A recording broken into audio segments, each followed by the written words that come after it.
In today's segment, we will highlight everyday environmental and gardening activities from around the country. Today, we're heading to Kediri to take a closer look at the gardening routine of a young woman who has turned her home yard into a productive green space. She does it all by herself, and the results are quite impressive. To learn more, our field reporter Najwa is already on location and will be speaking with her sister, who will share some insights into the gardening activity. Najwa, over to you. Assalamualaikum everyone, welcome back to this news. In today's episode, we're going to talk about a hobby that's not only beautiful but also surprisingly calming, caring for ornamental plants. And it's not just me talking, I'll be interviewing my very own sister who's been into houseplants for a few years now. Her collection is not only impressive but also super aesthetic. Let's meet her and hear her story. Selamat pagi Kakak Isa. Selamat pagi juga.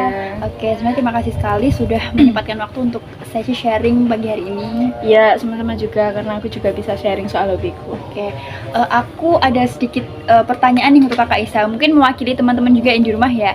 Kira-kira sejak kapan sih Kak Isa mulai suka merawat tanaman hias? Kalau aku sih dari 2020, waktu itu pandemi, terus aku cari aja kesibukan gitu.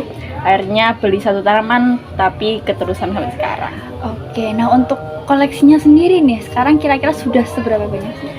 Terakhir aku hitung sih ada 40 ya. Ada yang kecil kayak sukulen, terus ada yang besar juga kayak monstera, terus ada juga tanaman gantung. Wah, ini rumahnya udah jadi kayak hutan kecil ya? Iya, adem sama seger gitu. Oke, nah untuk manfaatnya nih, kira-kira yang paling terasa dari hobi kakak ini tuh apa? Kalau menurut aku sih di pikiran ya, jadi lebih tenang, terus kayak healing. Jadi kalau kita stres terus banyak pikiran, habis itu lihat tanaman hijau tuh rasanya adem, seger gitu. Oke. Tapi yang namanya merawat tanaman ya pasti nggak dipungkiri juga ada beberapa atau pernah ngalamin yang namanya tanaman mati atau nggak subur gitu. Pernah banget Kak. Waktu pertama kali punya tanaman tuh, aku nyiraminnya tuh setiap hari. Karena kan aku nggak tahu ternyata tanaman tuh punya kebutuhan sendiri-sendiri untuk menyiraminya. Oke, jadi penting banget ya Kak belajar tentang karakter tanaman itu karena nggak semua tanaman tuh kan sama ya. Iya betul banget Kak. Oke, nah mungkin banyak dari pemirsa di rumah yang baru ingin mulai menanam. Kira-kira tips dari Kakak apa? Kalau aku sih mulai dari tanaman yang mudah dulu ya, kayak lidah mertua, terus ada juga kaktus, itu juga enak. Terus kalian juga harus mempelajari cahaya sama penyiramannya, kebutuhan penyiraman. Terus jangan asal aja taruh di rumah gitu. Terus yang paling penting ya itu nanamnya dari hati. Terus nggak cepet-cepet mau lihat hasilnya tuh kayak gimana. Nah dari sekian banyak koleksi kakak nih, kira-kira favoritnya yang mana sih? Kalau aku suka monstera, soalnya daunnya tuh unik, terus dia gampang gitu ditanam. Sama ada sukulen, dia tuh lucu, terus hemat air juga. Oke, makasih banyak buat Kakak Isa sudah mau sharing-sharing, sudah mau berbagi tips sama kita di pagi hari ini. Semoga bisa membawa manfaat bagi kita semua, terutama bagi kalian para pemirsa yang baru ingin menanam di rumah. Terima kasih juga Kak. Yeah.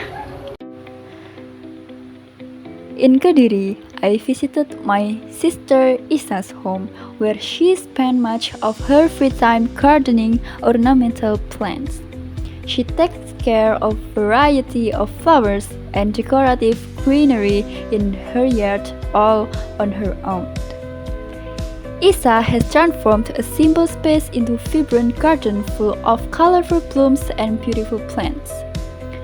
From planting seeds or cuttings, watering, pruning, to arranging the plants to create a lively and attractive display, she handles every step with care and dedication. What stands out is that for Isa, gardening is more than just a hobby. It's a way to relax and express her creativity. Watching the flowers bloom and the plants thrive brings her a special sense of peace and happiness. There you have it. Caring for a houseplant is not just about having a pretty home. It's about finding peace, routine, and joy in the little things. So if you have been thinking of starting your plant journey, now's the time. Start with one pot, give it love, and watch it grow. Thank you, Najwa, for that report from Kediri. What a great reminder that even small space can turn into something beautiful and productive, with consistency and care. That wraps up today's edition of Green Today. Stay tuned for more stories that inspire greener living and simple steps anyone can take to reconnect with nature. I'm Habiba, thanks for watching and see you in the next segment.